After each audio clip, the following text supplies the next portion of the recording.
that is ongoing. And then in the middle of that, I also get another DM. And it's a second firm based in Nairobi. And they're like, we want somebody to set up our customer support department. And I'm like, oh boy.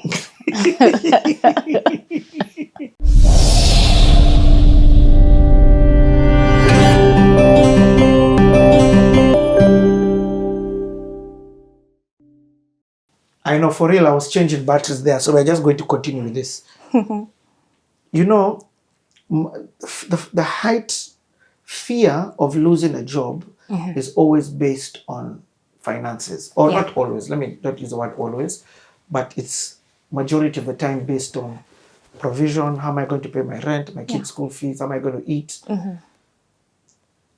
Where had you gotten the wisdom to build I don't even want to call it an emergency fund, but to be able to remain 1 year? 1 year. Yeah. Yeah. When we started scaling up, right, and when we started going through change, I could see. And then as I was speaking to some of my friends and colleagues, right, one of the jokes I remember Dimitri used to have was make sure you have more than 6 months of you can survive for more than 6 months out of work. So I knew that I needed to do that. And as I'm also traveling around Europe and all that, part of me was to sit back and to build a way that I can survive. For my target was 6 months, but because I had longer time, I did for 1 year. Yeah. And this is from the income from your salary? Yes. No other income? No other income. And remember the fact that I'm also living in Mombasa, there's a lot more disposable income that I can be able to put aside for emergency fund. Yes. Wow, Ciddy, you're just a ball of inspiration. So yeah, that was important. Yes, you have more disposable income, but that people sometimes don't have the wisdom and maturity to think about the rainy day that comes ahead. Yes. To plan for the unseeable future. Okay. Okay.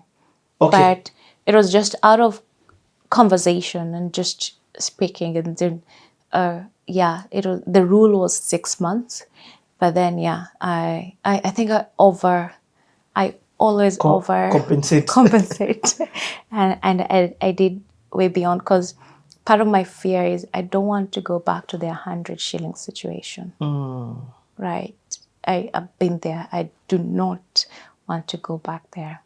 So doing as much as possible to set up as much. And remember, during this period also there was the COVID scare while I was still at Watu.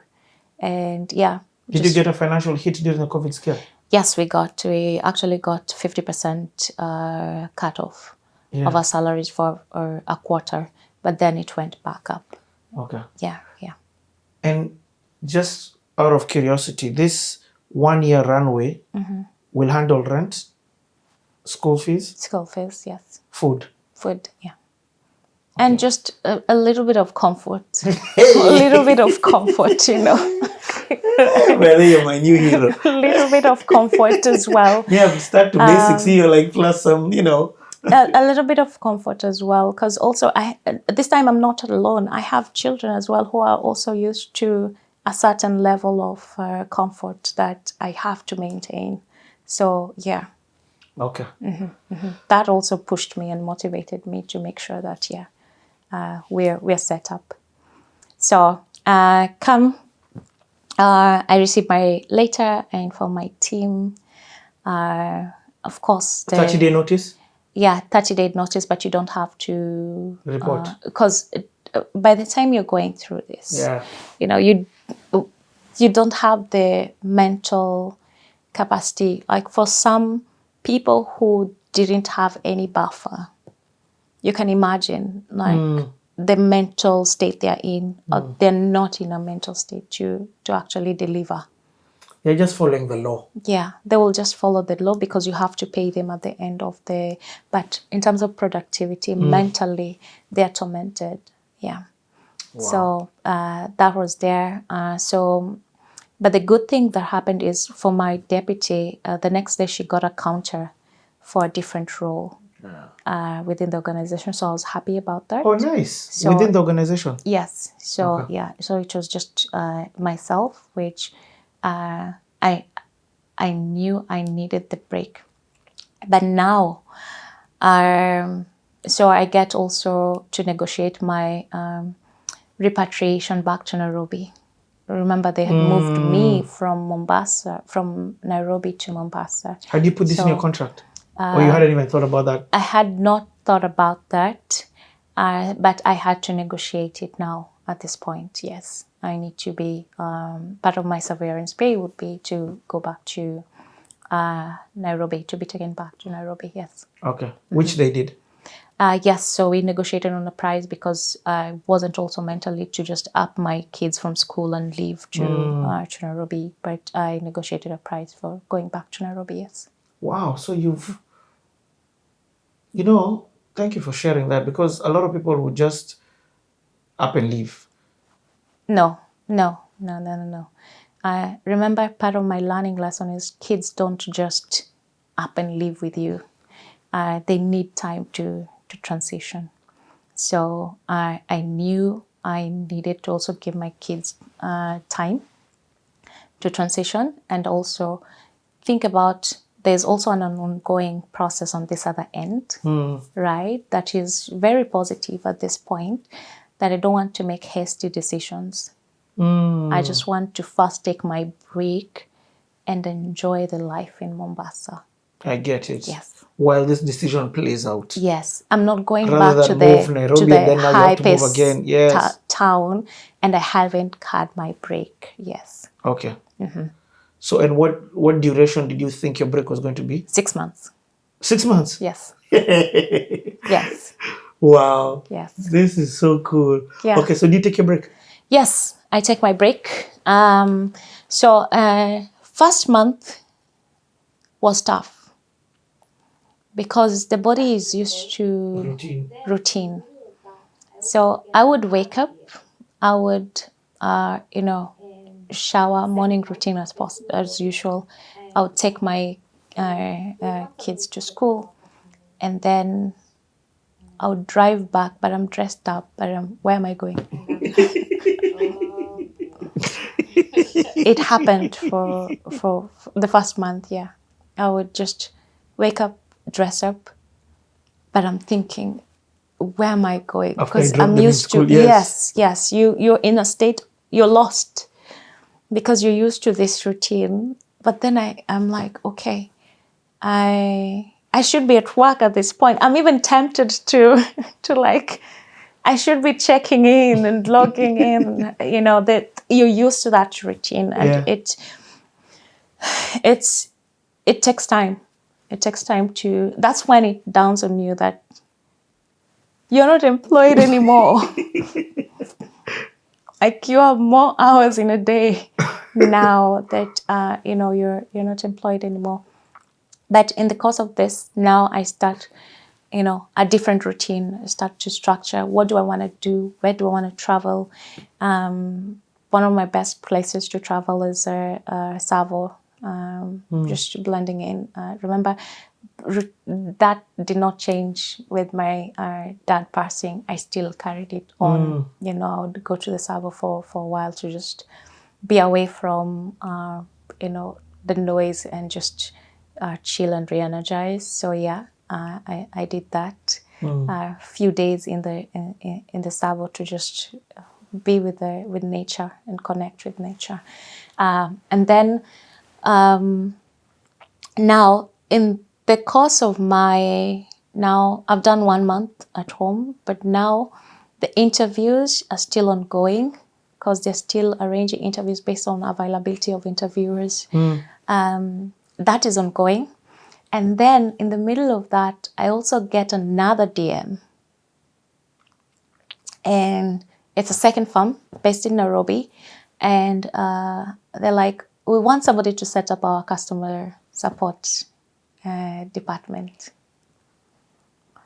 And I'm like, oh boy. Okay. So I'm okay. So I go for the interviews. Actually, I did a first interview with a whole panel. Very well, did go very well. I did a second interview, went well. Then I remember the third one, I was called back to Nairobi. Remember, I'm still living in Mombasa, so I'm doing trips to Nairobi and back. So I'm just taking quick trips to Nairobi and back.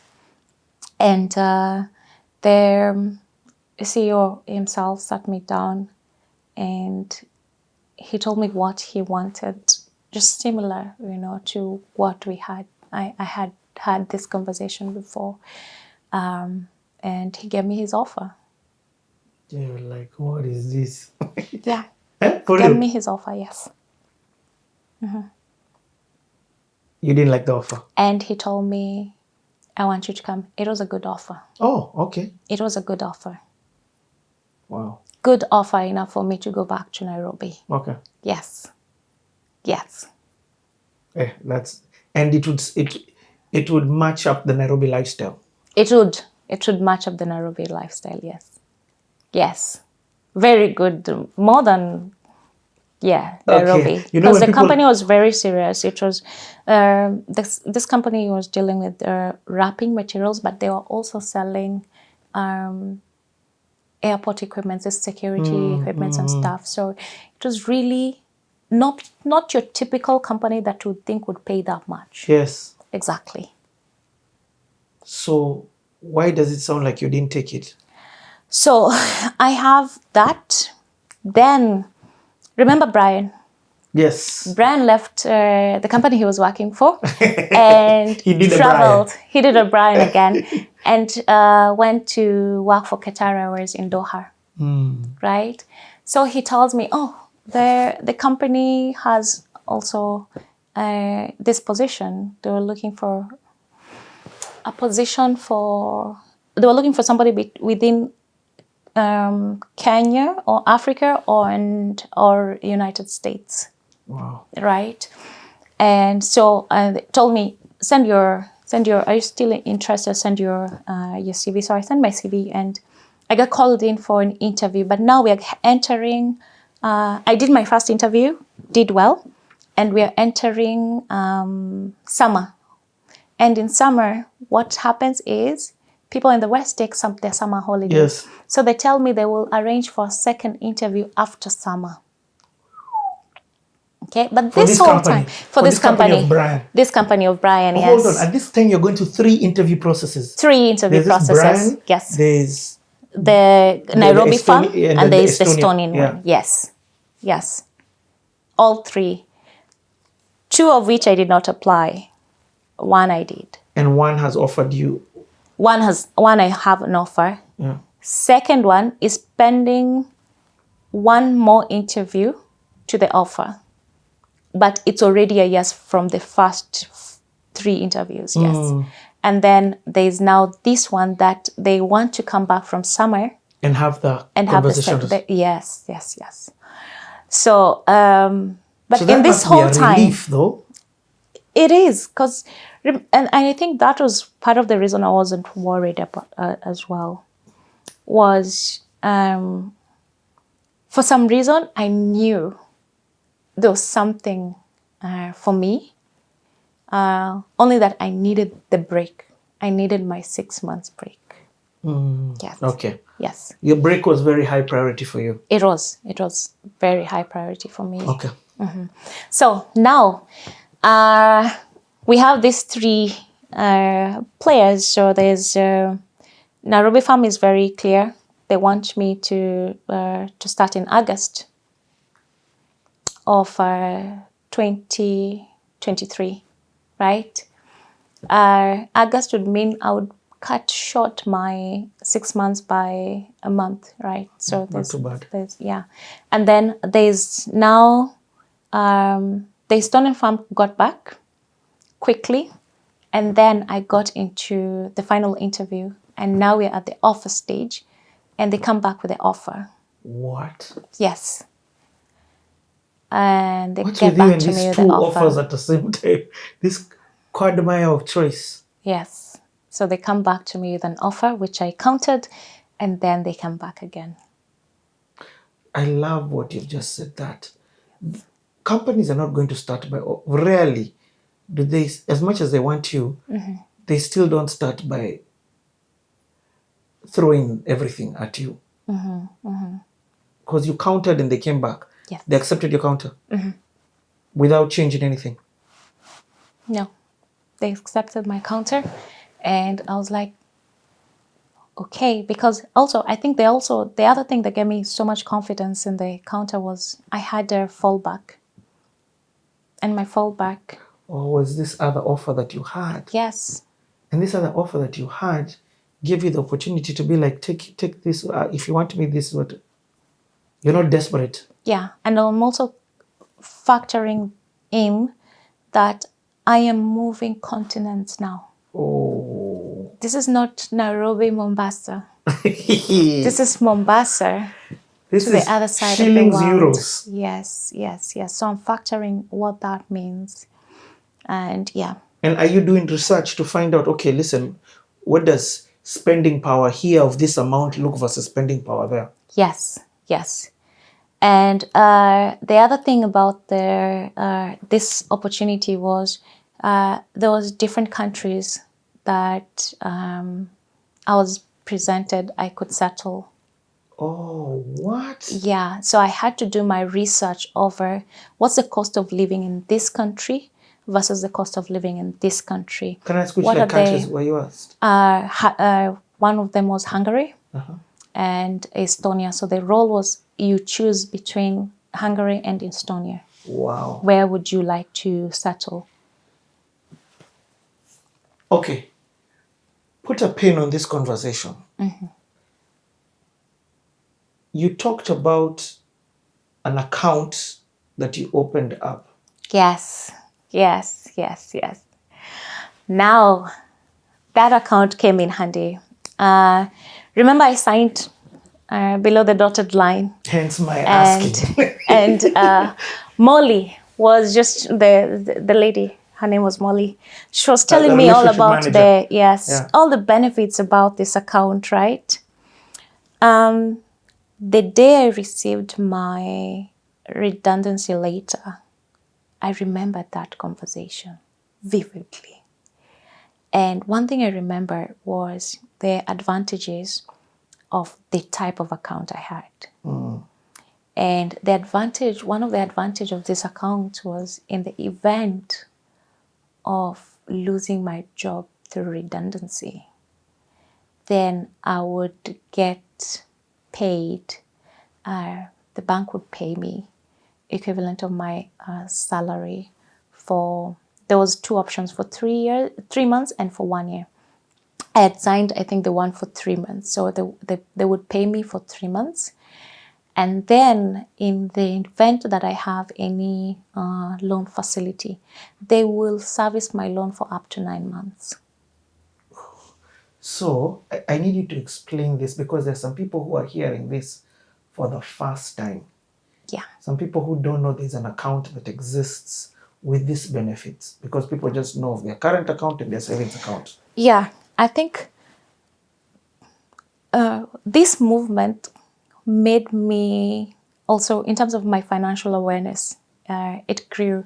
Because remember, when I was opening my account, I opened an account with the need of getting help. And as I was transitioning this from a university student to the work environment, it's the same account I gave as my salary account, but this is not actually a salary account. It was a transactional account. So it doesn't give me any benefits of a salaried account. So basically you're saying there are different types of bank accounts. There are different types of bank accounts, but many people don't know this. Your salary just passes through a normal transactional account and not a salary account. Yes. So when this accident with this my previous bank happened, it necessitated me changing my banks. And by that, I changed into this salary account now. Because a lady is the one who presented. A lady is the one who presented. So now what happened is I took my letter to the bank, my redundancy letter to the bank. Because that now presents the activation of that clause. Oh. And it meant, go on. So I went to the bank. This time round, first of all, I called Molly. Hey, Molly. Do you remember the conversation we had 4 years ago when you were at my office and you're telling me about this account? Tell me again about this account. She told it me again, and I was like, listening. Now their time has come. It's time to use this benefit. She told me, okay, come to the bank. She was there. She was in the bank. I was like, okay. So I just quickly drove. It was just across the road at Nyali Center. So I went there. I gave her my letter. She looked at it. She told me, I have to inform the branch manager because this is different, right? Because remember, my salary was high, right? At this time. At that time, it was the $500,000. And so she had to present it, and she came back and told me, yeah, it's applicable. And and so remember, I had a buffer, yes, but now this was a buffer on top of a buffer. Because it meant the bank pays me my salary for 3 months. And they paid month on month. Month on month, yes. Like salary, the same way we receive a salary, yes. And then also remember, I didn't say this, but I also had a loan facility with the bank. And my premiums were not little, they were high. So also that premiums went to the insurance, and they paid my loan as if I was employed. So I didn't feel the heat of the loss of employment. Wow. And that's one big advantage, and I think it was one big lesson that I am so glad I changed the type of account that my salary passes through. So are there costs that you pay to have a salary account? Yes. However, the cost, if you compare the cost to the benefit, yes, the cost, do you know how much I was paying? I was paying 100 Kenya shillings. What? Per month. Tell me you're lying. I'm not lying. But most people don't know this. Oh my God. Thank you so much. Because the people who are listening here, who for the first time are going to find out what kind of account they have. Please do. Please do. It's important. You never know when you need it. I never thought at any point in my career I would need it. Even when Molly was talking to me and I'm signing, my immediate thinking was I need a debit card for transactional purposes. I just need an account. But it's not just an account. It's very important that you consider, yeah. Okay. Yeah. Whew. So now we can go back to these 3 offers. What has happened is